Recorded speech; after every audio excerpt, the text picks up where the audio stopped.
মঙ্গল। নমো তচ্ছ ভগবতো অরহতো সম্মা সম্বুদ্ধস্স। জগৎপূজ্য মহাকারণিক তথাগত সম্যক সম্বুদ্ধ শ্রীচরণে কৃতজ্ঞ প্রণাম নিবেদন করে পূর্ণপারমিতে অংশগ্রহণকারী সকল উপাসক উপাসিকাগণের নিরোগ দীর্ঘায়ু সুখী জীবন তথা জ্ঞান বিমণ্ডিত জীবন কামনায় শুরু করতে চলেছে আজকের অভিধর্ম চর্চা ক্লাস।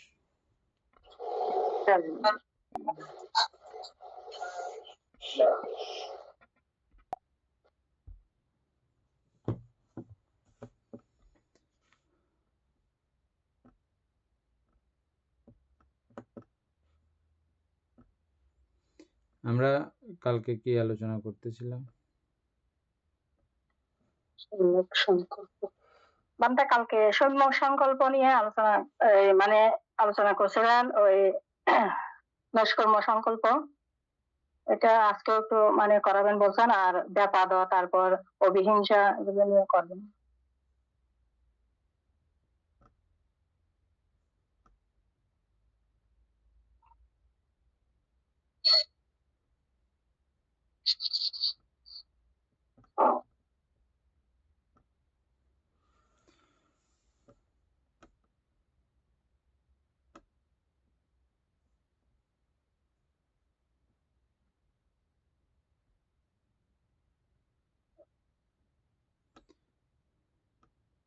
অমিতাভ বড়ুয়া কমপ্লিট করছেন? বুঝছেন? একটু বলবো যা জানি, যা বুঝছি আর কি। আচ্ছা এখানে সম্যক সংকল্প হচ্ছে যে সর্বজীবের প্রতি অথবা সর্বপ্রাণীর প্রতি উদারতা, মৈত্রী, করুণা চিন্তা করাই হচ্ছে সম্যক সংকল্প, অর্থাৎ সকল প্রাণীর প্রতি মৈত্রী পরায়ণ হওয়ার যে প্রচেষ্টা, এটাই হচ্ছে সম্যক সংকল্প। তো সম্যক সংকল্প তিন প্রকারে আমরা দেখছি। একটা অব্যাপাদ সংকল্প, অবিহিংসা সংকল্প, আর নৈষ্কর্ম্য সংকল্প। তো এই নৈষ্কর্ম্য সংকল্পটা হচ্ছে যে প্রথমে যদি আমি বলি, কোনো প্রাণীকে হিংসা না করা, কারো প্রতি ক্রোধ উৎপন্ন না করা, এবং অপরের দুঃখে দুঃখী হওয়া, মৈত্রী পরায়ণ হওয়া, যে মানসিকতা নিয়ে চিত্তকে যে উন্নত করার যে একটা প্রচেষ্টা, ওইটাই হচ্ছে সম্যক সংকল্পের সূচনা, যেটা বলছিলেন কালকে। ওই নৈষ্কর্ম্য সংকল্পটা হচ্ছে যে বৈরাগ্য চেতনা বা কর্ম সংস্কার বা কর্ম উৎপন্ন না করা। তো এটাকে বোধিত করতে হলে প্রথমে একজন সাধককে প্রথমে কাম বিরাগী হতে হবে। অবিদ্যা, লোভ, দেশ, মোহ এগুলো ত্যাগ করে কাম বিরাগী হতে হবে। রূপ, অরূপ, অরূপ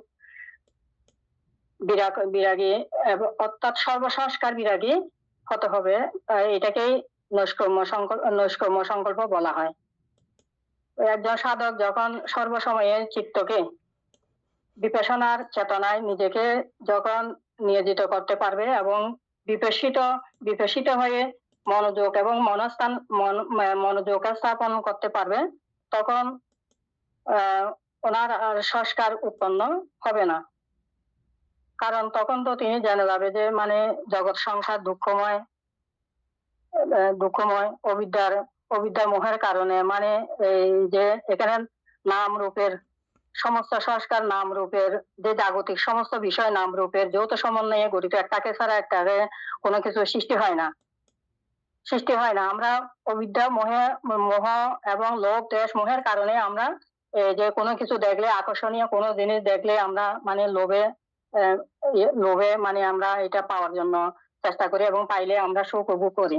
কিন্তু একজন বিপশী যখন উন্নীত হতে পারবে, লোকোত্তর মার্গে উন্নীত হতে পারবে, ওনার সাধনার মাধ্যমে, ধ্যানের মাধ্যমে যখন উন্নীত হতে পারবে, তখন ওনার এগুলি আর সুখ পাওয়ার মতো, দুঃখ পাওয়ার মতো, সুখ পাওয়ার মতো, অনিত্যকে নিত্য মনে করার মতো ওনার কোনো কিছু এখানে থাকবে না। যদি নাম রূপ সম্পর্কে উনি যদি নিজেকে প্রতিষ্ঠিত করতে পারে, নাম রূপ সম্পর্কে যদি জানতে পারে, তাহলে সে উনি আর এখানে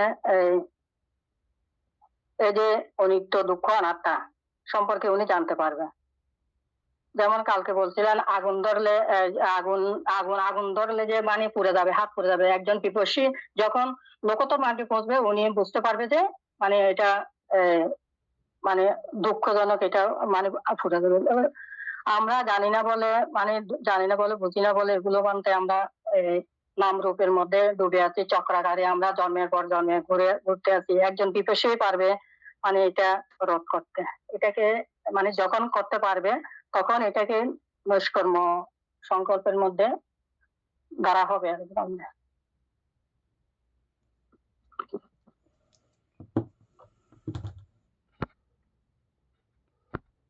উপাসক জ্ঞানেশ্বর সিংহ বলেন।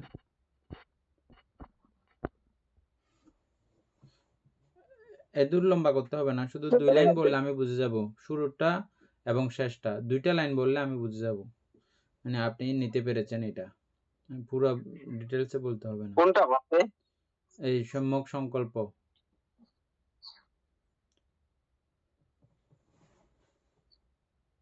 সম্যক সংকল্প না, সম্যক সংকল্পের পরে নৈষ্কর্ম সংকল্পটা মানে সম্যক সংকল্পের ভিতরে সম্যক সংকল্প 3 প্রকার তো। হ্যাঁ, এমনি মোটামুটি পুরো সম্যক সংকল্পটা বললেই হচ্ছে। এটা শুরু কোথা থেকে এবং শেষ কোথায় গিয়ে।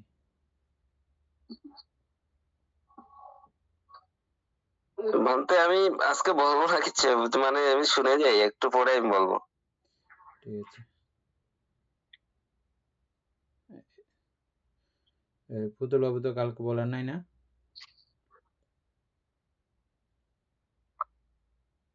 আর কি তো লম্বা মানে আর কি বলতে সংকল্প বলতে সরকারতা ওই জন্ম দুঃখ, জরা দুঃখ, বেদি দুঃখ, এটা থেকে মানে কি মুক্তি পায় সংকল্প করা।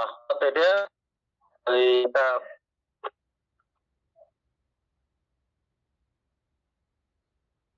অধিষ্ঠান করা আর কি।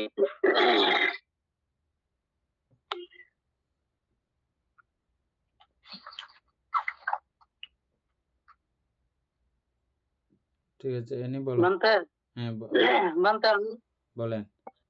আমি বলবো, আমি ছোট করে ওই 3টা ইয়া করে বানাইছি আর কি। হ্যাঁ বলেন। সম্যক সংকল্প হচ্ছে, সম্যক সংকল্প হলো সৎ চিন্তা এবং সৎ বা উত্তম সংকল্পই সম্যক সংকল্প। সম্যক সংকল্প 3 ভাগে বিভক্ত, যথা নৈষ্কর্ম সম্পর্ক, অব্যাপাদ সম্পর্ক, অবিহিংস সম্পর্ক। নৈষ্কর্ম সংকল্প লোভ, দেশ, মোহজনিত আসক্তি হতে মুক্ত নিষ্কামভাবে জীবনযাপনের ইচ্ছাকে নৈষ্কর্ম সংকল্প বলা হয়। গৃহী জীবন ত্যাগ করে ব্রহ্মচর্য বা বৈরাগ্য জীবন যাপনের ইচ্ছাকে নৈষ্কর্ম সংকল্প বলে। অব্যাপাদ সংকল্প, অব্যাপাদ সংকল্প বলতে বিদ্বেষ বা পরের অনিষ্ট কামনা পরিহার করে বিশ্ববাসী দুঃখে করুণা করা বুঝায়। অবিহিংসা সংকল্প, অবিহিংসা সংকল্প বলতে দেশ, ঈর্ষা, মাৎসর্য, কর্তৃত্ব এবং চতুষ্টয় পরিহার করে বিশ্বজগতে প্রাণীর প্রতি মৈত্রী স্থাপন করা বুঝায়। এবং ত্রিবিধ সংকল্প, লৌকিক বা লোকীয় সম্যক সংকল্প। লোকোত্তর সম্যক সংকল্প হচ্ছে তৃষ্ণা বা আসক্তিহীন চিত্তের বা আর্য মার্গ ভাবনারত চিত্তের যে চিন্তা বিচার সংকল্প। এতটুকু বলতে। ঠিক আছে, এনি বলবে। বানতে আমি কালকে বলেছিলাম না। ঠিক আছে, তাইলে আর বলার দরকার নেই।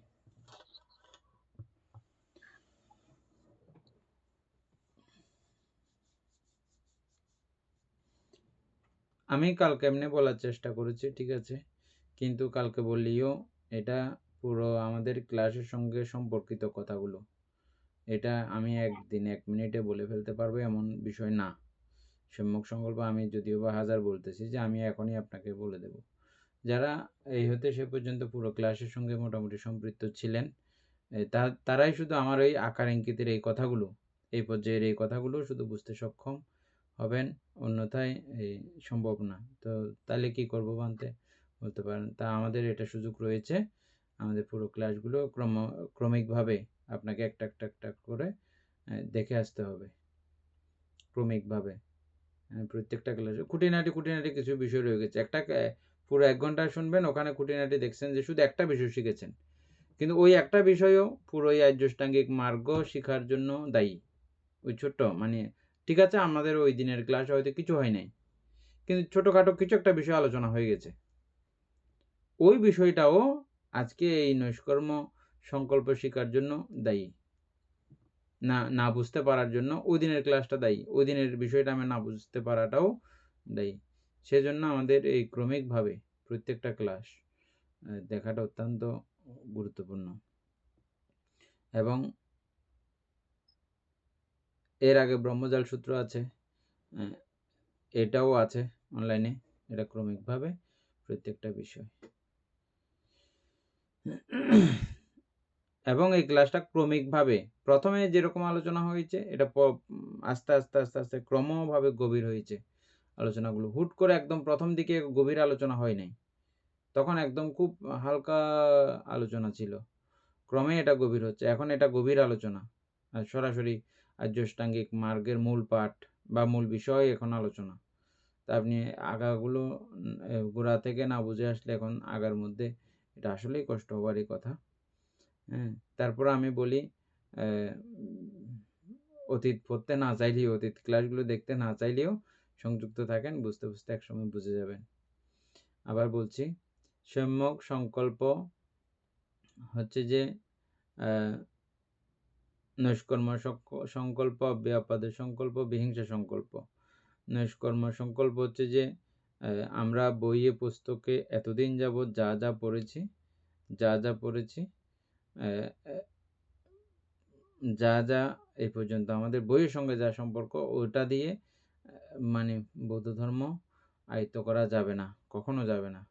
এই কথাটা আমরা যখন ছোট ছিলাম, খুব বনবিহারের মধ্যে প্রথম এইগুলো বানতে প্রত্যেক দিনের মুখের বুলি, বই পড়ে বৌদ্ধ ধর্ম বোঝা যাবে না, এটা বান্তের মুখের বুলি আমরা মনে করতাম বান্তে প্রত্যেকদিন বলে। কিন্তু পরবর্তী যখন আসলে সত্যি বই পড়তে গেছি, তখন দেখতেছি যে না, আসলেই বই পড়ে বইয়ের পৃষ্ঠা থেকে বুদ্ধকে চেনা যাবে না, সম্ভব না, বোঝা চেনা জানা সম্ভব না।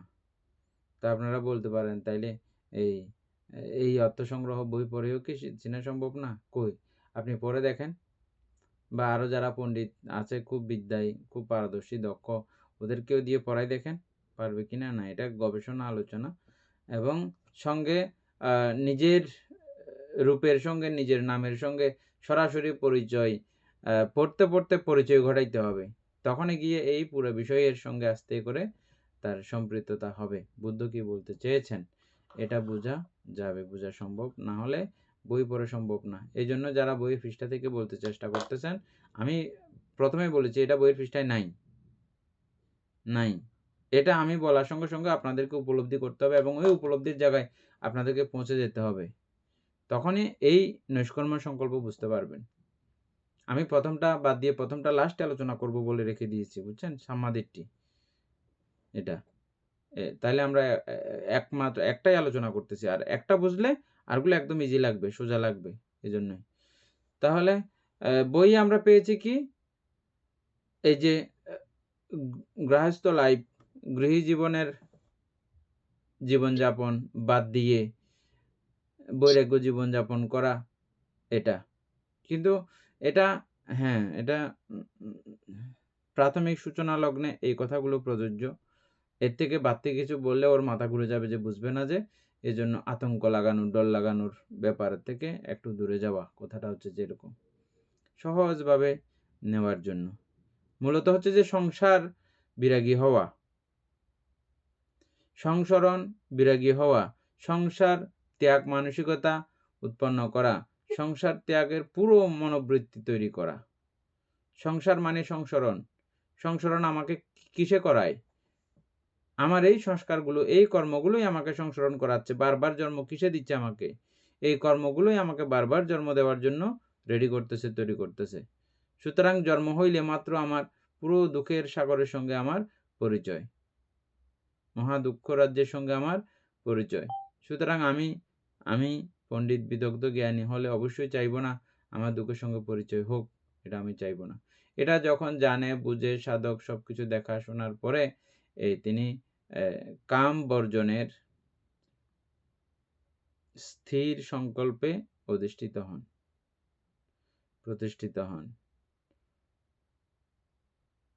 এটাকেই বলা হয় নৈষ্কর্ম সংকল্প, কর্ম বিরাগী হওয়ার সংকল্প।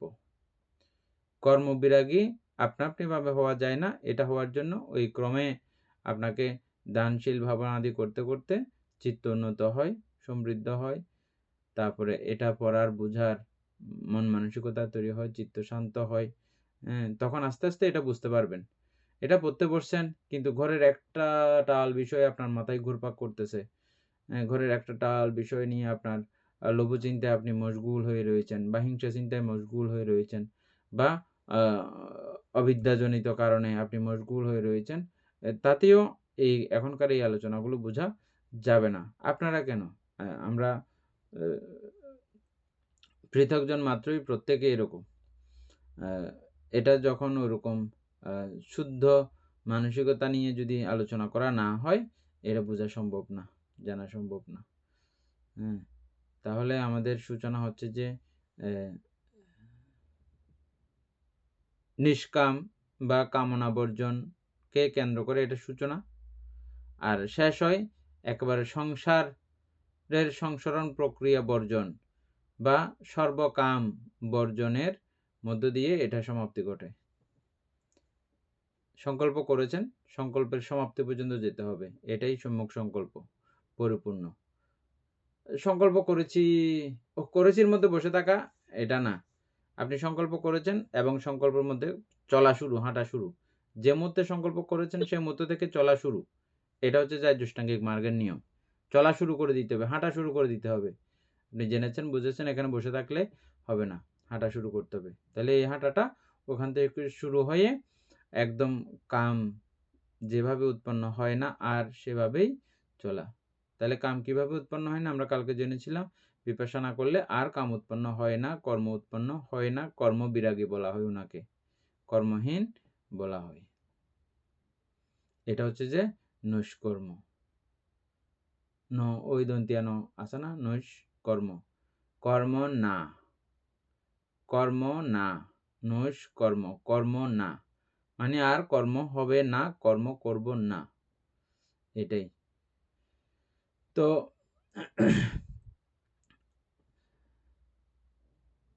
আর এই বিপাসনা দৃষ্টিকোণ থেকে যখন আমরা পুরো সংস্কার রাশিকে দেখব, আমরা আমাদের সম্মুখে সকাশে যেই প্রাণীগণের সত্যগণের সকাশ ঘটে, সাক্ষাৎ ঘটে, এগুলো সবগুলো সংস্কারের সন্নিভূত অবস্থা। এখানে আর অমৈত্রী থাকার মতো কোনো অবস্থা নাই, কাউকে অমৈত্রী করার জন্য, কাউকে হিংসা করার জন্য এরকম কোনো আর মনোবৃত্তি থাকে না। তখন অনায়াসেই এই মৈত্রী চর্চা হয়, করুণার চর্চা হয়। আর সূচনা করতে হয় আমি সকল প্রাণীকে মৈত্রী চর্চা করব, মৈত্রী বন্ধনে আবদ্ধ থাকব, করুণার বন্ধনে আবদ্ধ থাকব, হিংসা করব না।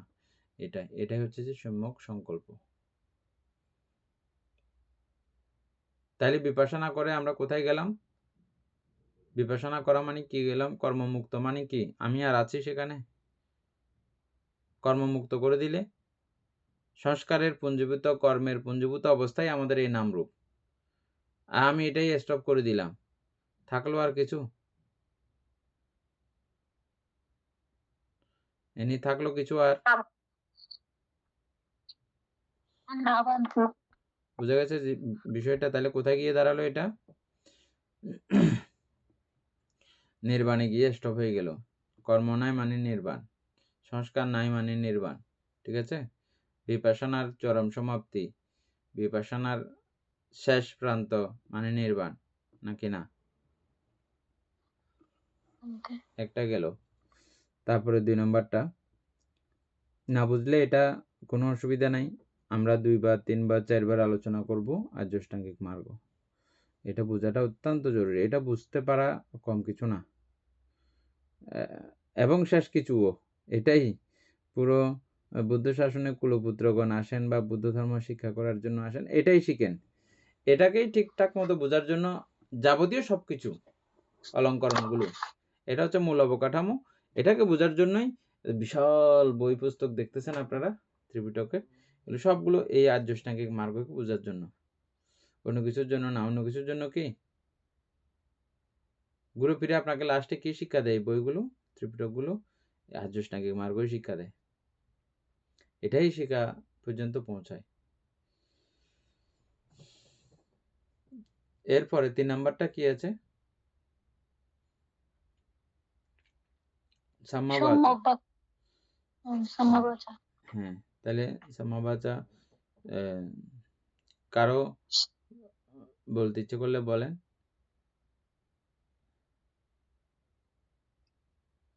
সাম্মাবাচা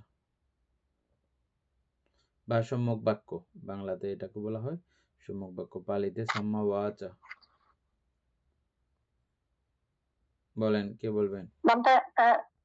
বান্তা সম্যক বাক্য হচ্ছে যে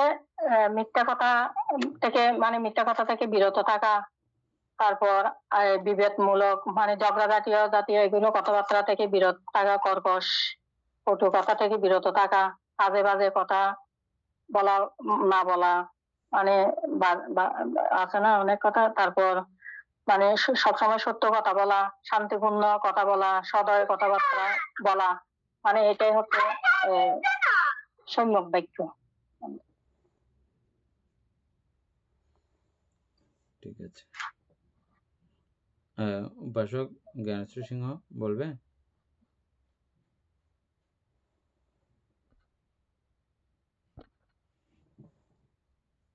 সম্যক বাক্য, হ্যাঁ বান্তে এগুলো তো ঠিকই আছে। দিদি যেটা বললেন যে অযথা আমরা অনেক সমালোচনাও করি বা মিথ্যা কথাও বলি, সেগুলো থেকে বিরত থাকা। আর যেগুলো বললে আমাদের আর্যষ্টাঙ্গিক মার্গের যেটা উদ্দেশ্য সেটা হয়, সেরকম কথাই বলতে হবে। তো বাক্যগুলো আমরা আমাদেরকে সংযতভাবে বলতে হবে, আর এটার প্রতিক্রিয়াও দেখতে হবে যে আমি যে বললাম সেটার প্রতিক্রিয়াও কি হবে। তো সম্যক বাক্য অনেক কিছু হতে পারে, বুদ্ধের যতগুলো নির্দেশ সবগুলোই তো সম্যক বাক্য বা ওইগুলোই। ভান্তে আপনি একটু বলুন। নয়ন বাবু বলে।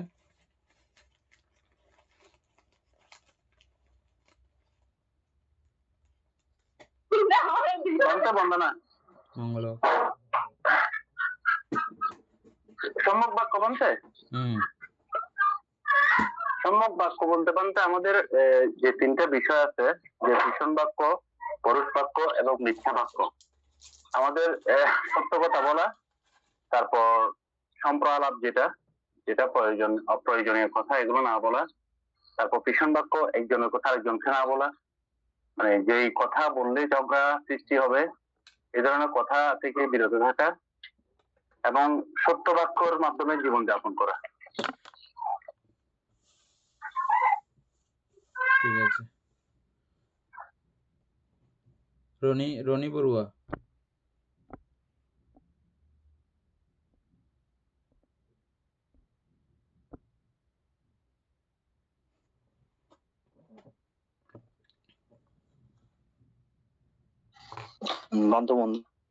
মঙ্গল। সম্যক বাক্য নিয়ে বলতাম।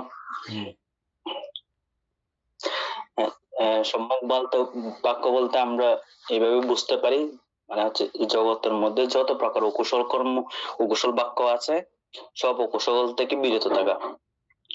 এখানে যতগুলো কুশল বাক্যের মধ্যে 4 প্রকারের কথা বলা হয়ে থাকে।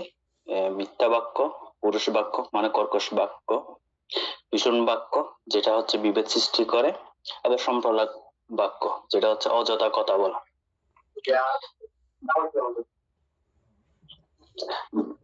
এতটুকুই বান্ধে এগুলো। আর হচ্ছে সম্যক বাক্য বলতে আরো এইভাবে বলা যায় যে সত্য কথা বলা, সুভাষিত বাক্য ভাষণ করা, এই ধরনের আর কি। এটা ধর্মসম্মত এবং যথোপযোগী এবং প্রকৃতির বিরুদ্ধে যায় না, সম্মত এটা বলা যায়। ঠিক আছে, এই অমিতা বড়ুয়া লিখে রাখবেন, বুঝছেন? এই যেমন সম্যক কর্ম সম্পর্কে আমরা তো হজবরল করে আলোচনা করেছি, সাজিয়ে গুছিয়ে সুন্দর করে আমরা কি আলোচনা করেছি ক্লাসের মধ্যে, ওই বিষয়টা 2 লাইন বা 3 লাইনে আপনি আপনার মতো করে এটা লিখে রাখবেন।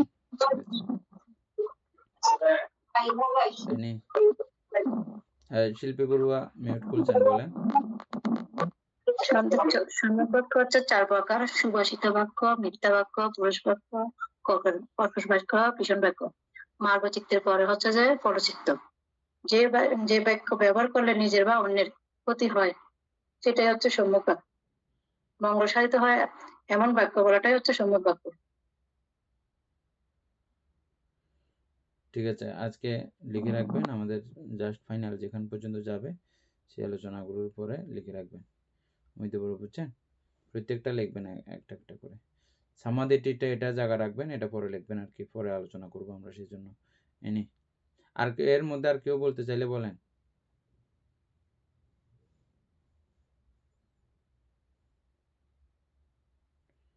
বারবার বলতেছি, বইয়ের কোনো আলোচনা করতেছি না আমরা, আমাদের এই পুরো অর্থ সংগ্রহ পড়ার বদৌলতের আলোচনা, গবেষণামূলক আলোচনা এটা, বুঝছেন? বইয়ে পাবেন না এটা, এই জন্য বলতেছি বারবার, এটা বইয়ে পাবেন না, বইয়ে নাই। এটার জন্য আবার আমাকে কেউ দোষ দিতে মহাকাবিলও কি দিয়ে কি করে বইয়ের বাইরে যার কই দিই, এইটা এই কথা আমি বলতেছি না। আপনারা বই পড়ার সময় প্রথমে এগুলো আমাদেরকে ইঙ্গিত দেওয়া হয়েছে যে বই পড়ে এই ধর্ম বোঝা, বৌদ্ধ ধর্ম বোঝা বই পড়া সম্ভব না, এটা আমাদেরকে বলেছে বারবার, বুঝছেন? ধর্মসংজ্ঞা নিয়ে পড়লে সেখানেও দেখবেন এটা শুরুতেই এই কথাগুলো কিন্তু আছে। ঠিক আছে, এনি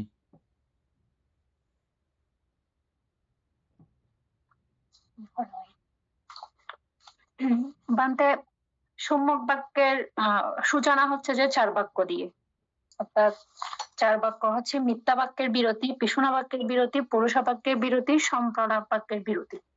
এই 4 বাক্য দিয়েই হচ্ছে যে এই 4 বাক্যের বিরতি দিয়ে হচ্ছে যে সম্যক বাক্যের মানে প্রথম সূচনা, এই 4 বাক্য থেকে বিরত থাকা। কিন্তু এই 4 বাক্য দিয়েই কিন্তু কখনো লোকান্তরে পৌঁছানো যায় না।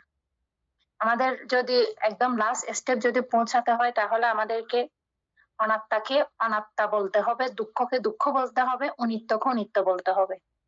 অর্থাৎ নাম রূপের অনিত্যতা এটাই বলতে হবে, এটাই স্বীকার করতে হবে, এটাই হচ্ছে যে সম্যক বাক্য।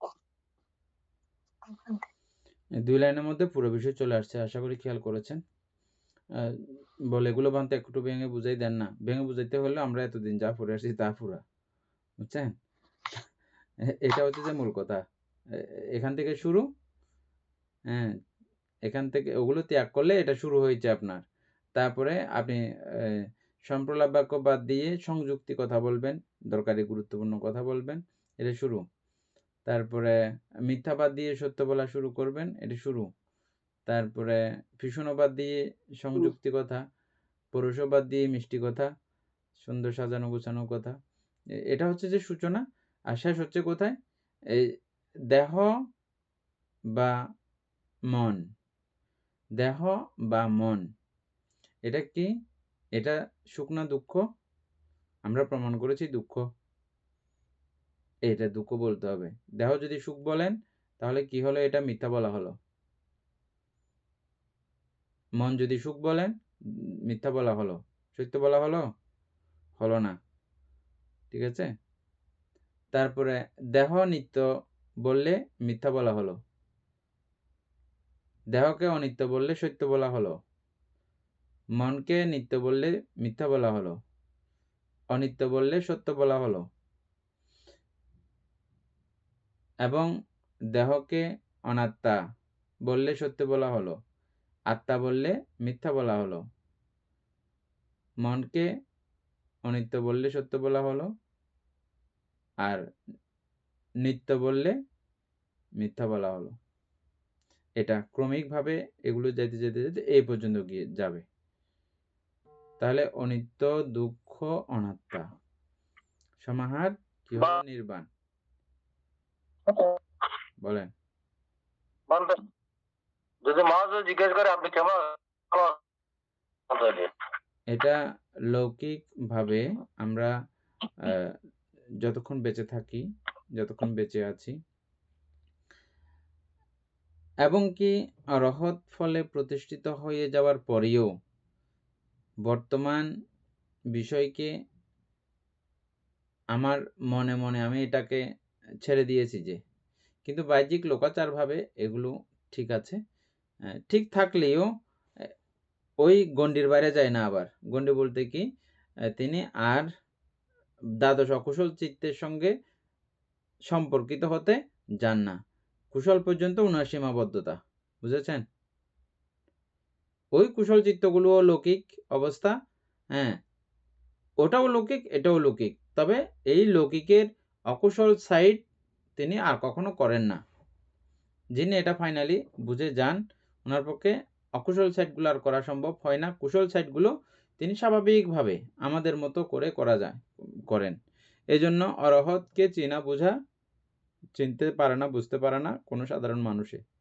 কারণ ওনার আচার আচরণ ব্যবহার এগুলো সবগুলো স্বাভাবিকই থাকে, অস্বাভাবিক কোনো কিছু হয় না। আমরা অনেক সময় বেশি অতি কাবিলামি করে ভান্ত ওটা করেছে, ভান্ত এটা করেছে, ভান্ত এটা মানে আমি করেছি এটা বলে না, ভান্তে করেছে। কি প্রমাণ করতে চাই এখানে? মানে আমি বলি না, আমার বলি না, এটা প্রমাণ করতে চাই। ভগবান বুদ্ধ আমি আমার বলে অন্তিম সময় পর্যন্ত কাটিয়েছেন। বুদ্ধ থেকেও বেশি কাবিলামি করতে চাইলে এটা সমস্যা হয়ে যাবে। তখন না বুঝলে মূল তথ্য যথাযথ না বুঝলে এই সমস্ত কাণ্ডকীর্তন আমাদের মধ্যে হতে পারে যে কোনো মুহূর্তে, সঠিকটা না জানার কারণে আর কি। আশা করি এই আমাদের পুতুল বাবু কথার অর্থটা বুঝতে পেরেছেন।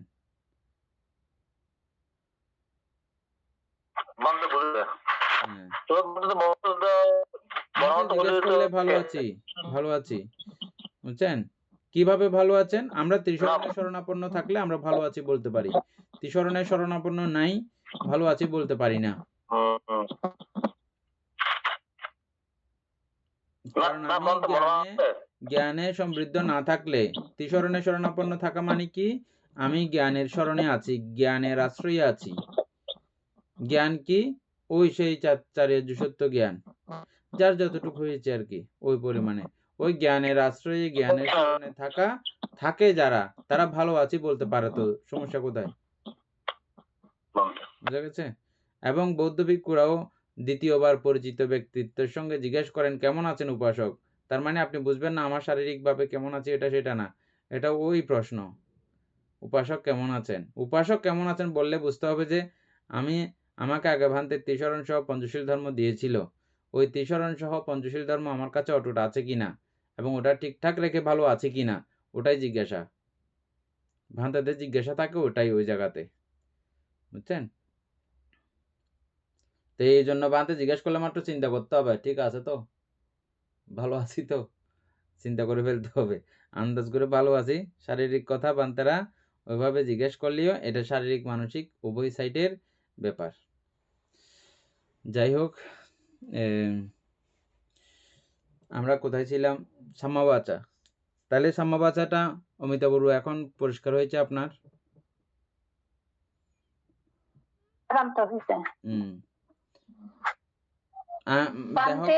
দেহকে আমি বললাম, দেহকে আমার বললাম, তাহলে এটা আমি সত্য বলছি না মিথ্যা বলছি? যে মিথ্যা বলতে ওই পর্যন্ত পৌঁছতে পারলে তাহলে সত্য বলার একটা মানে ক্রমিক ধাপ, এটা একেবারে মিথ্যার মিথ্যা, আর এটাও আমরা এটা ওইটা মানে একেবারে লোয়েস্ট স্তর, ওখান থেকে সূচনা হয়, হতে হতে হতে হতে এই পর্যন্ত গেলে এটা সমাপ্তি, সম্যক বাক্যের সমাপ্তি। দুঃখকে দুঃখ বলতে পারা, তাহলে কাকে দুঃখ বলতে পারা? জাগতিক সমস্ত বিষয়কে দুঃখ বলতে পারা, এটা আপনি সম্যক কথা, সত্য কথা বলছেন। সমস্ত বিষয়কে, জাগতিক সমস্ত বিষয়কে অনিত্য বলতে পারা, এটা সত্য বলছেন আপনি, মিথ্যা বলছেন না। একটুও যদি বলেন যে কোথাও নিত্য আছে না, ওই বিষয়টা একটু নিত্য, একদিনের জন্য নিত্য, 2 দিনের জন্য, 1 মিনিটের জন্য নিত্য, যদি বলেন তাহলে আপনি সত্য বলতেছেন না, তাহলে সত্য বলা হয়নি আপনার। এইভাবে এই 3টা বিষয় সম্পর্কে এই নাম রূপের সংযোগ মিলিয়ে বলাটা, যেটা আপনার কাছে প্রমাণিত হবে সেটা বলাটাই সত্য বলা। কে কি বলতে চাইছেন? এনি ভান্তে এখানে ওই যে পুরুষ বাক্য, পিছনা বাক্য আর সম্প্রলাপ বাক্য, এই 3টা নিয়ে একটু আলোচনা করলে মনে হয় ভালো হতো। তাহলে ওই 3টা বিষয়ের মধ্যে অনেক বিষয় চলে আসে যে মানে ওগুলা কি কি করতে পারবে না ওইটা।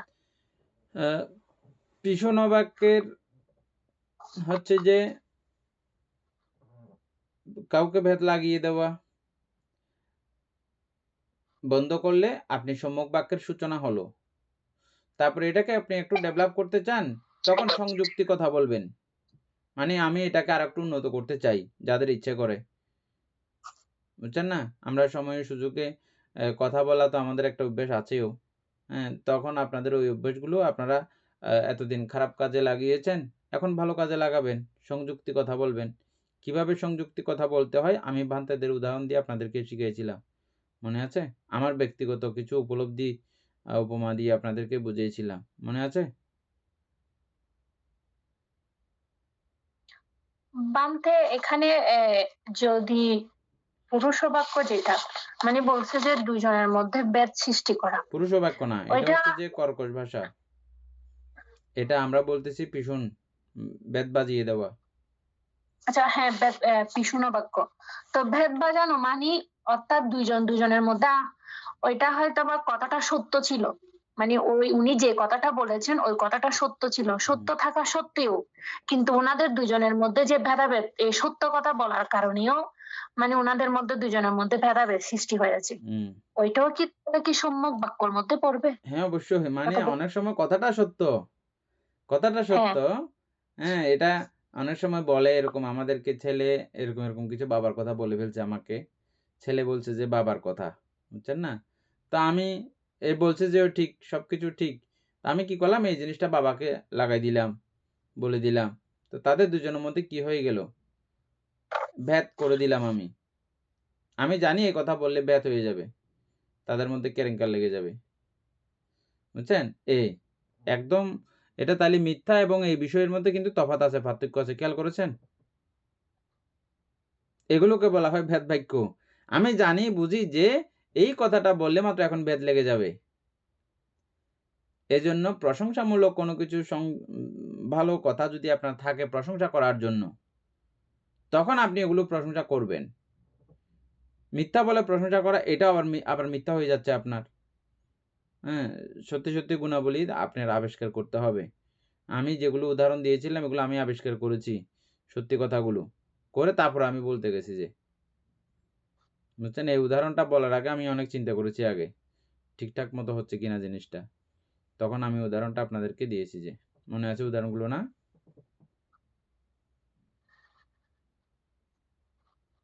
বান্তে এটা কি সম্যক বাক্য হবে নাকি হবে না? এটা যে সত্য কথা বলেছে, বলার পরে যে একটা যে ভেদাভেদ সৃষ্টি হয়েছে ওই তো সত্য এটাই কথাটা বলার বললাম আর কি, মানে সত্য কথা হইলেও এটা যদি দেখা যাচ্ছে যে দুইটা পরিবারে ভেদ হয়ে যাচ্ছে, দুইটা মানুষের হ্যাঁ মধ্যে ভেদ হয়ে যাচ্ছে, আমি ভেদের কারণ হচ্ছি, ওই জাতীয় বলা যাবে না। আর ওইটা তাহলে ওটা যদি হ্যাঁ দুজনের প্রাণ রক্ষার্থে দুজনের জন্য মহা কল্যাণ হবে, ওটা বললে এখন যদি হয় এরকম দুজনের জন্যই মহা কল্যাণকর হবে, তখন এটা বলতে হবে। এখানে আবার ওই বিভাজ্যবাদের বিষয়টা চলে আসতেছে, আমি বিচার বিবেচনা করতে হবে জিনিসটা এখন বলা উচিত না অনুচিত।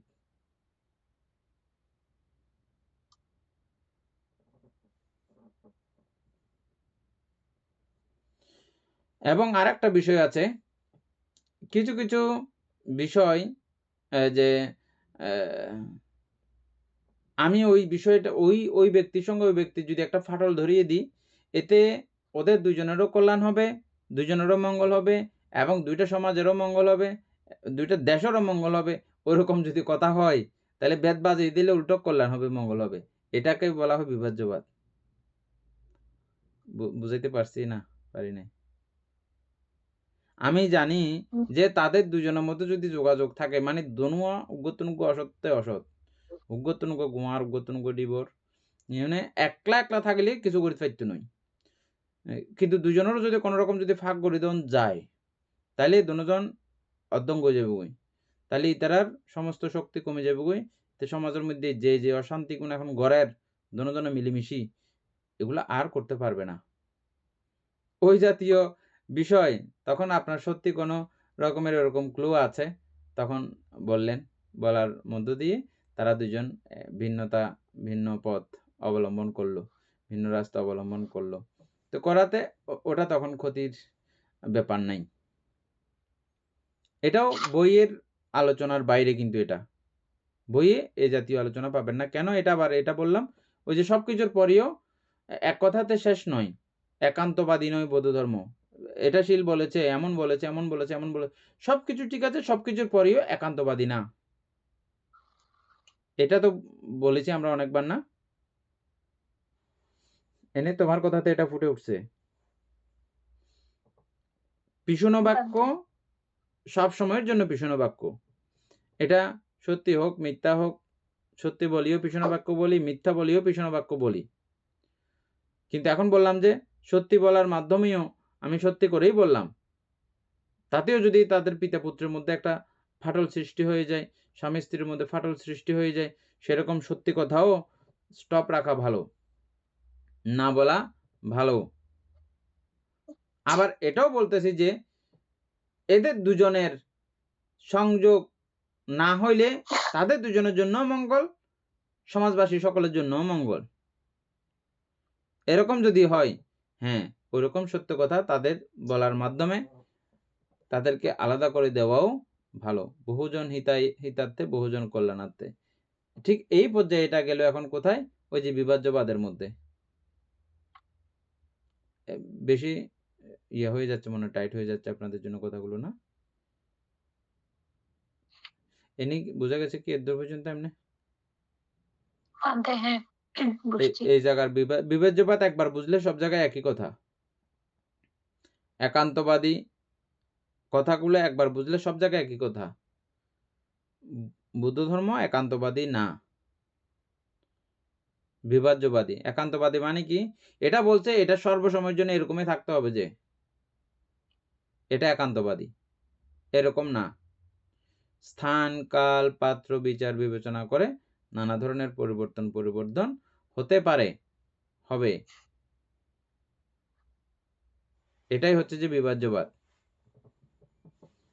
এবং এই জন্যই বৌদ্ধ ধর্মকে বিভাজ্যবাদ বলা হয় আমরা এটাকেই বিভাজ্যবাদ বলি তা এরপরেরটা বলো তো এনি এখানে আরো কিছু আছে তুমি যত ইয়া করবা তত বের হবে যে আস্তে আস্তে নাহলে বের হবে না আরো কিছু তুলতে চাইলে তোলো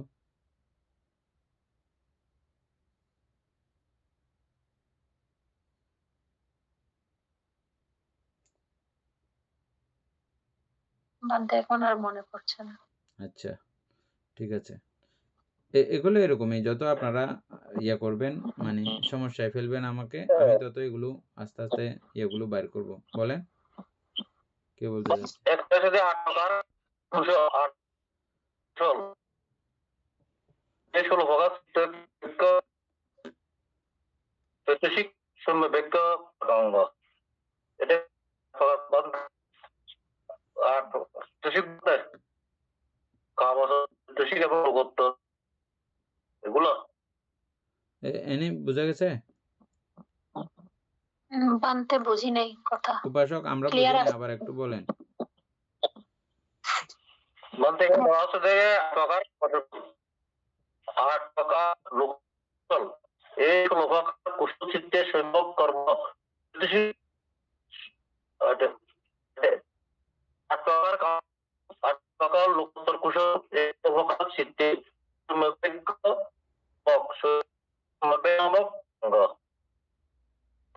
কুশল 8 টাকা লোকোত্তর ওই আগের কোন বাতে ওহ আচ্ছা ঠিক আছে ওটা ঠিক আছে এটা ঠিক আছে আমরা এগুলোর উপরে গিয়ে কথা বলতেছি এখন আপনি বলতে চাচ্ছেন যে এনি কি বলছে বুঝছো? বানতে ওই যে মনে হয় সম্যক বাক্য সম্যক কোনগুলা মনে বাক্য, হয় সম্যক কর্ম এগুলো বলতেছে যে কি কোত্থেকে দেখো আহ 8 প্রকার মহাকুশল, রূপবচর কুশল, মহাকুশল। অরূপবচর কুশল, এগুলো সবগুলোই কিসের মধ্যে পড়ে?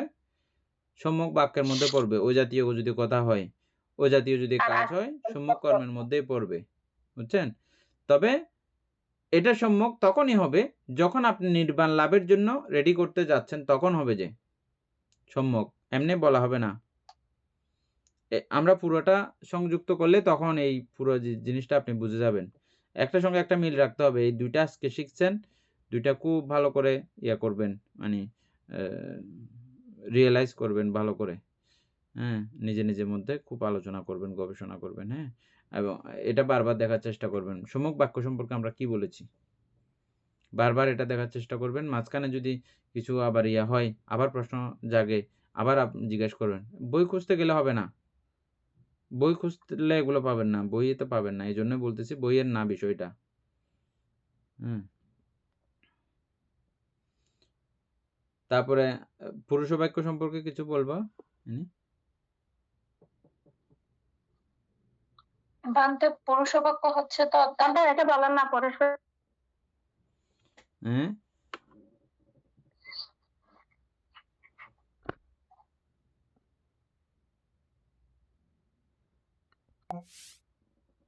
হ্যালো? তাহলে বলেন পরশ বাক্যটা বলেন বলতে। হ্যাঁ, এনে কি বলতে চাইছিলা পুরুষ বাক্য সম্পর্কে? না বানতে পুরুষ বাক্য হচ্ছে যে আপনার এই অন্যকে মানে খুব রাগান্বিত হয়ে কথা না বলা আর কি, অন্যের ক্ষতি হয় বা অন্যের অমঙ্গল কামনা করে কোনো কথা না বলাই হচ্ছে তো পুরুষ বাক্য। কিন্তু আবার এখানে আরেকটা বিষয় আছে যে যেখানে রাগচিত্তর কথা যে বলা হয়েছে, সবসময় রাগচিত্ত নিয়ে যেভাবে কথা বলা হয়, তো ওইখানে যেমন কি আমরা যারা মারা আছি আমরা কিন্তু সন্তানদেরকে কিন্তু অনেক সময় সন্তান অন্যায় করলে ওদের উপর অনেক রাগ হয়ে কথা বলি বা রাগান্বিত হয়, কিন্তু ওই রাগটা কিন্তু আমরা তো সন্তানের অমঙ্গলের জন্য ওকে কিন্তু বকাঝকাটা করি নাই বা ওর উপর রাগান্বিত হই নাই, সবসময় মঙ্গল কামনাই করি সন্তানের। তো ওই ক্ষেত্রে ওইটা তো ওই রাগটা তো বানতে আর পুরুষ বাক্যের মধ্যে পড়বে না মনে হয়। বুদ্ধ পরিনির্বাণ মঞ্চের মধ্যে, হে ভিক্ষুগণ, তোমরা ছন্ন ভিক্ষুকে ব্রহ্মদণ্ড দেবে ডাইরেক্ট। মানে কিছুক্ষণ পরেই বুদ্ধ শেষবারের মতো চক্ষু মোদিত করবেন, পরিনির্বাপিত হবেন। সেই পরিনির্বাণ মঞ্চের মধ্যে শাস্তি দিয়ে যাচ্ছে, কিরকম মনে হয় আপনাদের? কি শাস্তি? একদম মানে সর্বশ্রেষ্ঠ শাস্তি, বুঝছেন? ব্রহ্মদণ্ড দিচ্ছেন যে কোথায়? এটাও পরিনির্বাণ মঞ্চে। আমার অবর্তমানে আমি পরিনির্বাপিত হওয়ার পরে অমুক ভিক্ষুকে তোমরা ব্রহ্মদণ্ড দিবা। তাহলে এটাকে আপনি কি বলতে পারেন? এটা ওনার প্রতি মৈত্রীপরায়ণ হয়ে, ওনার কুশলতা দেখে এবং এই বুদ্ধ শাসনের সমৃদ্ধি দেখে, বহু মানুষের কল্যাণ, হিত, মঙ্গলকর অবস্থা দেখে এবং ভিক্ষুগণ এই বিষয়টা দেখে তারা প্রত্যেকেই বিনয়ী আরো গারবী হবে, আরো স্বতঃস্ফূর্ত হবে, আরো সহানুভূতিশীল হবে বিনয় রক্ষা করার জন্যে, হ্যাঁ, এবং একে অপরের প্রতি আরো শ্রদ্ধা গৌরবতা আরো বর্ধিত হবে। এই সমস্ত বিষয় দেখে বুদ্ধ কি করলেন? ওনাকে ব্রহ্মদণ্ড দিয়েছিলেন এবং এই ব্রহ্মদণ্ড খেয়ে খুব অল্প সময়ে অরহৎ মার্গফলও লাভ করেছেন। এটা না দিলে না হওয়ার ব্যাপারও ছিল, হয়তো নাও হইতো। ওটাও করেছে বুদ্ধ ওনার প্রতি মৈত্রীপরায়ণ হয়ে। ঠিক আপনারা মায়েরা বাবারা সন্তানকে শাসন বারণ যেটা করেন, এটা খুব দেখতে শুনতে খুব কঠোর মনে হইলেও কিন্তু অগাধ মৈত্রী থেকে, স্নেহ থেকে এটা করেন। তো এটা কর্কশের মধ্যে পড়বে না।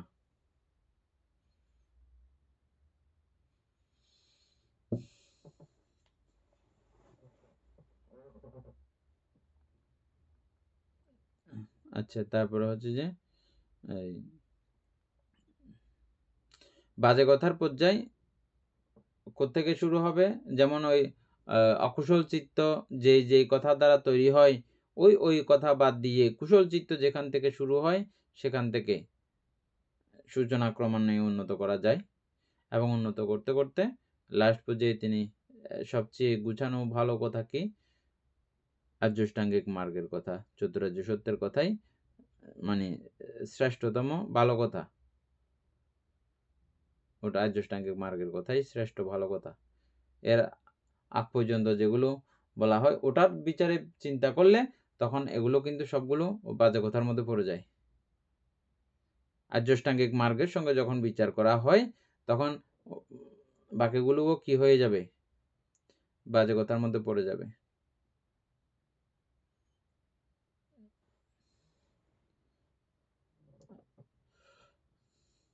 তারপরেরটা কি আছে যে সাম্মা কাম্মান্ত আজকে হবে,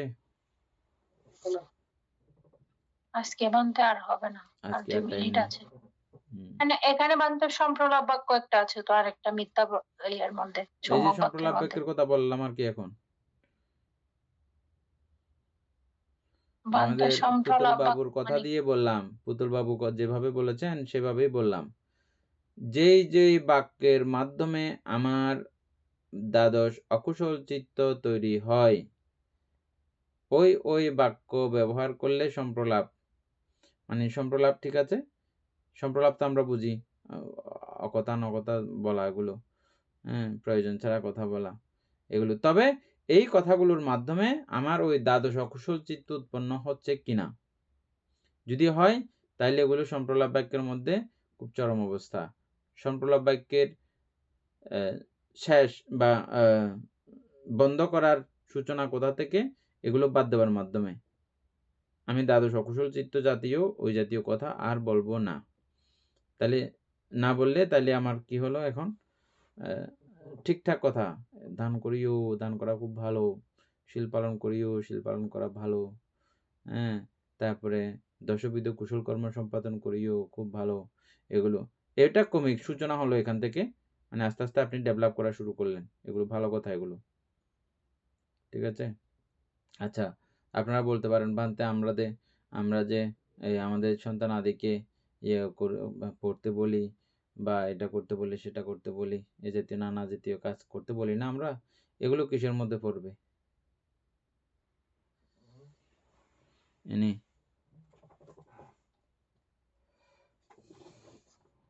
বানতে পড়াটা কুশল না অকুশল?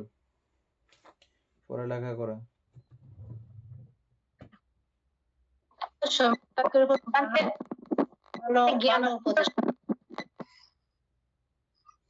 জ্ঞান সম্প্রযুক্ত হয়ে পড়াটাই হচ্ছে কুশল।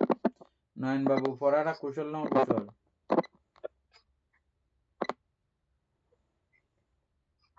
পড়ালেখা তো অবশ্যই কুশল বানতে। প্রমাণ দেন।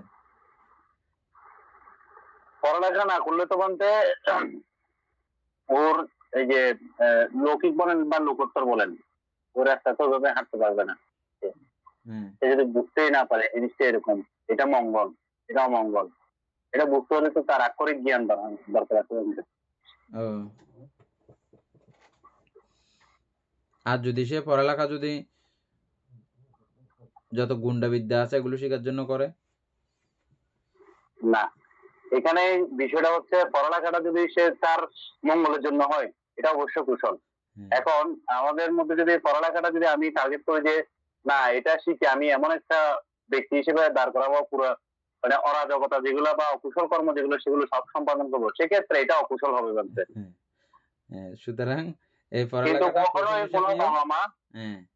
কোনো বাবা মা চাইবে না আমার ছেলে মেয়ে গুন্ডা হোক বা বদমাইশ হোক বা সন্ত্রাসী হোক, কিংবা আমার ছেলে নীতিহীন একটা মানুষ হিসেবে পরিণত হোক, সেটা কখনোই চাইবে না। তারা চাইবে তাদের ছেলে মেয়ে ভালো মানুষ হিসেবে প্রতিষ্ঠিত হোক। সেজন্য কিন্তু বাবা মা সবসময় ছেলে মেয়েদেরকে ভালো উপদেশ দিয়ে থাকেন। এখানে পুরুষ বাক্য সম্পর্কে আমি একটু করে বলি। পুরুষ বাক্যটা শুধু রাগচিত্ত উৎপন্ন হলে যে পুরুষ বাক্য হবে এমন না। ধরেন আমি আপনাকে একটা ব্যঙ্গ করে এমন একটা কথা বললাম, আপনার খুব কষ্ট পাইলেন, অথবা আমি আমার যে একটা কোথাও একটা বসলাম, তো বসার পরে ওখানে আমি কাউকে ছোট করার জন্য খুব আঘাত করে একটা চিৎকারীমূলক একটা কথা বললাম, ওটাও কিন্তু পুরুষ বাক্যের অংশীদার হবে, কারণ ওই কথার দ্বারা আরেকজনের মনক্ষুণ্ণ হয়েছে, এভাবেও এটা পুরুষ বাক্য হিসেবে গণ্য করা হবে। হ্যাঁ হ্যাঁ অবশ্যই। আমরা ব্যঙ্গ করি যে এরকম করে মনে কষ্ট পাই না অনেকে, এগুলোও কিন্তু পুরুষ বাক্যের অবশ্যই। মধ্যে, আমি মিষ্টি করে বলছি কিন্তু, মিষ্টি করে বলছি কিন্তু এটা পুরুষ বাক্যের মধ্যেই পড়ে যাবে। হ্যাঁ তারপরে হ্যাঁ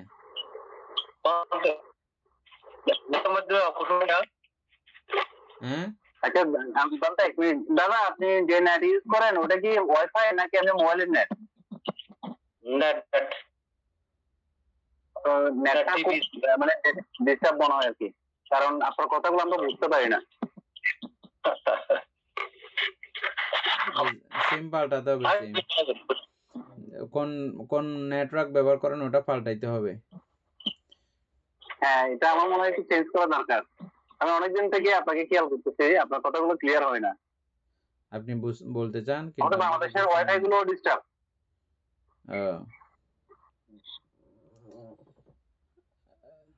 আচ্ছা, তাহলে আমরা কি আলোচনা করতেছিলাম যে এই কর্কশ ভাষা, সম্যক বাক্য, কর্কশ ভাষাটা বলতেছিলাম যে না, লাস্ট কোথায় কি একটা জায়গাতে গিয়ে থামলাম, কি একটা আর এখানে বারবার যে জিনিসটা আসতেছে বলতে যে আমি আমার ছেলে মেয়েকে বকা দিলাম বা একটু জোরে কথা বললাম, অনেক সময় রাগচিত্ত বললাম, কিন্তু ওই রাগচিত্তটা হচ্ছে মুখ থেকে, অন্তরের মধ্যে কিন্তু তাদের প্রতি মৈত্রী, সর্বোচ্চ মৈত্রী, করুণা এগুলো সবসময় থাকে। আমি কথা বলতেছি ঠিক আছে, আমি মারতেছি, কিন্তু আমার বাচ্চাটাকে আমি কোন জায়গায় মারলে সে বেশি আঘাত পাবে না ওটা খেয়াল করে করে মারি। আমার দেখা যাচ্ছে যে মারার সময় মানে ওর গায়ে যেটুক করবে না, বাইরে ততটুকু আওয়াজ হোক, মানে সে তাকে জাস্ট শুধু ভয় লাগানোটা টার্গেট থাকে এখানে। সেই জন্য আমার মনে হয় বাচ্চাকে সচরাচর আর কি যেভাবে শাসন করি কিংবা বকা দিই বা একটু ইয়া করি, এটা আমার মনে হয় না যে এটা অকুশলের পর্যায়ে চলে যাবে। যদি তাকে আমি একদম ওই যে ইয়া যেটাকে প্রতিঘাত বা সরি প্রতিঘাত চিত্ত উৎপাদন করে মানে উৎপন্ন হওয়ার পরে যেটা করবো ওটা আমার অকুশল হয়ে যাবে। কারণ আমি যখন তাকে একদম মেরে ফেলার জন্য কিংবা তার মাথা ফাটা যাওয়ার জন্য টার্গেট করে তাকে আঘাত করব, ওটা হয়তো আমার অকুশলে চলে যাবে। কিন্তু সচরাচর যেগুলো আমরা বাবা মারা ছেলে মেয়েদেরকে শাসন করি, ওটা অকুশলে যাওয়ার আমার সুযোগ নাই মনে হচ্ছে আর কি।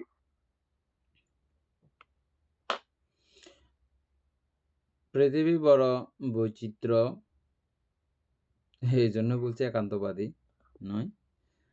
পৃথিবীতে এমন অনেক মা আছে সন্তান জন্মের সঙ্গে সঙ্গে ফেলে দিতে বাধ্য হয়, সামাজিক চাপ বা নিজের স্বার্থ সব কিছু দেখে শুনে বুঝে মা এভাবে ফেলে দেয়, বাবাও ফেলে দেয়, এটা আপনাদেরও অজানা নয়। এজন্য সব মাও যে সবসময় মা হয় তা নয়, আবার সব বাবাও যে সবসময় বাবা হয় সেটাও না। এটাই হচ্ছে যে বুদ্ধের বিভাজ্যবাদ, একান্তবাদিতা। এবং এগুলো সবকিছু আমাদের সামাজিক প্রেক্ষাপট ধরে রাখার জন্য এই কথাও যেমন ঠিক, আবার বুদ্ধের ওই কথাও ঠিক। আমরা প্রত্যেকে যার যার জায়গাতে আমরা চরম স্বার্থপর, একান্ত স্বার্থপর, এটাও বুদ্ধ খুব ভালো করে বুঝতে বলেছেন। সেজন্য নিজের স্বার্থ নষ্ট করে কারো উপকার করতে যাবে না। কি স্বার্থ? আমার প্রধান স্বার্থ আমি আমাকে নিজেকে দোষমুক্ত রাখা, এটা হচ্ছে আমার প্রধান স্বার্থ। আমি পরিবার পরিজনদেরকে সুখী করতে গিয়ে আমি দুর্নীতি করলাম, অবৈধ পথে ইনকাম করলাম, আয় রোজগার করলাম, দিন শেষে তারা আসলে তাদের স্বার্থ ফুরালে তারা কেটে পড়বে। এটার প্রমাণ আপনি আজকে লোজা হয়ে দেখেন, ঘরের মধ্যে 2-3 দিন বেডের মধ্যে পায়খানা প্রস্রাব করেন, একদিন 2 দিন পরিষ্কার পরিচ্ছন্ন করবে, যখন ডাক্তার থেকে শুনবে যে কি ডাক্তার থেকে শুনবে বাঁচবেন না, অথবা এরকম বাঁচবে না, তো ঠিক আছে, কিভাবে আরো মরে যায় সেটাও প্ল্যানিং করবে। তারপরে না, হাসির কথা না, এটা আমি একদম প্রত্যক্ষ, আমি প্রমাণ করা দেখা কথা, যদিও বা একেবারে রেকর্ড হচ্ছে কথাগুলো, তো এটা অতীব সত্য কথা। আপনি দেখেন, এখন লোজা লেঙ্গা হয়ে দেখেন, ডাক্তার যদি বলে যে হ্যাঁ এভাবে বাঁচবে আরো 4-5 মাস, উনি লেঙ্গা লোজা হয়ে ঘরের মধ্যে পায়খানা প্রস্রাব করবে, তখন থেকে আজকে থেকে যন্ত্রণা শুরু হয়ে গেছে, আপনার স্টার্ট শুরু হয়ে গেছে ভালো করে, বুঝছেন? তো আমরা প্রত্যেকেই এরকম মহাস্বার্থপর যা জায়গায় প্রত্যেকেই। তো এটা আবার বুদ্ধ কেন বলেছেন? এত কিছু সম্পৃক্তির জন্য বলেছেন, আবার ধুম করে এই কথাটা বুদ্ধ আবার কেন বলেছেন? কারণ বলেছেন আমরা যেন আত্মহারা না হই। আত্মহারা যেন মানে নিজেকে যেন হারিয়ে না ফেলি। অপরের কল্যাণ করতে গিয়ে, মঙ্গল করতে গিয়ে, অপরকে খুশি করতে গিয়ে নিজে যেন আমরা আত্মহারা হয়ে না যাই। আমি আমার জায়গায় আমাকে ঠিক রাখবো, অন্য যেটা যেটা হয়ে যাবে যাক, নিজেকে অটুট রাখবো, ঠিক রাখবো, এটা যেন প্রত্যয় হয়, বুঝছেন? এটা তো অবশ্যই। হ্যাঁ, বনমান্ত একটা খুব সুন্দর একটা কবিতা বলতেন, আমাদেরকে সব সময় হাসি খুশি করে করে বলতেন। শিশুকাল গেল খেলায় খেলায়, যৌবনকাল রসের মেলায়, বৃদ্ধকাল অনেক জ্বালায়, কি নেবে যাবার বেলায়, শিশু যুবা বৃদ্ধ যারা, হইও না কো আত্মহারা। এটা এই কথাটা এগুলো বনমান্ত থেকে শেখা কথা, বুঝছেন? আত্মহারা কিভাবে হয়, মানে নিজেকে যখন ভুলে যাই, নিজের কর্তব্য কর্ম যখন ভুলে যাই, নিজেকে কুশলে রাখতে যখন ভুলে যাই, নিজেকে শীল সমাধি প্রজ্ঞার আচরণে ডুবিয়ে রাখতে যখন ভুলে যাই, এই আত্মহারা হয়ে গেল আর কি। হইও না কো আত্মহারা, নির্বাণ পথে চলবে যখন, অমৃত সুখ পাবে তখন, সত্য পথে চলবে যখন, অমৃত সুখ পাবে তখন। এগুলো প্রায় সময় আমাদেরকে কবিতাগুলো শোনাতেন বানতে, মানে যখন তখন আপনারাও শিখতে পারেন। যাই হোক, আমরা কালকে তাহলে সম্যক কর্ম আলোচনা করব।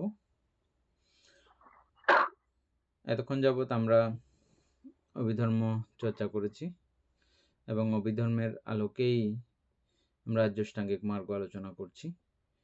তো এটার জন্য আমি আপনাদের প্রতি অতীব কৃতজ্ঞতা জ্ঞাপন করছি। এই আলোচনা লব্ধ জ্ঞান বা এইভাবে এই পর্যন্ত আর্যষ্টাঙ্গিক মার্গের আলোচনা হওয়া, এটা আপনাদেরই অবদান বলা চলে, অকপটে। এই ক্লাসের বদৌলতেই সেটা সম্ভব হচ্ছে। আমি খুব পরিষ্কারভাবে স্বীকার করতেছি, যতগুলো বিপাশনা কোর্স আমি করিয়েছি, এভাবে আর্যষ্টাঙ্গিক মার্গের আলোচনা, এ পর্যন্ত গিয়ে আলোচনা, এটা করা সম্ভব হয় না। ওরকম শ্রোতা নাই, ওরকম বললেও আকাশ থেকে পড়বে মতো করে অবস্থা থাকবে। সেজন্য তো যা হচ্ছে এগুলো সব আপনাদেরই বদৌলতে, সেজন্য আপনাদেরকে অশেষ কৃতজ্ঞতা এবং মৈত্রী নির্ধারণ করছি। এতক্ষণ যাবৎ আমরা এই মহা গুরুত্বপূর্ণ সর্বশ্রেষ্ঠ আলোচ্য বিষয় আলোচনা করতে গিয়ে যে পুণ্য সাধিত হয়েছে, এই পুণ্য রাশি অনন্ত চক্রবাসী সত্যগণকে দান করছি, গুরুহান্তে দেহকে দান করছি, মাতা পিতাগণকে দান করছি, এবং এই পুণ্যের কাছে আমরা প্রত্যেকেই প্রার্থনা করব নির্বাণ লাভ অবধি অসৎ ব্যক্তি, মূর্খ ব্যক্তি পাপ মিত্রের সংসর্গ লাভ না করে সদা সর্বদা জ্ঞানদর্শী কল্যাণ মিত্রের সান্নিধ্য সংসর্গ লাভ করতে সক্ষম হয়। এইরূপ সাধু কামনা পোষণ করে আজকের মতো ক্লাস এখানে সমাপ্ত করছি। সাধু সাধু সাধু।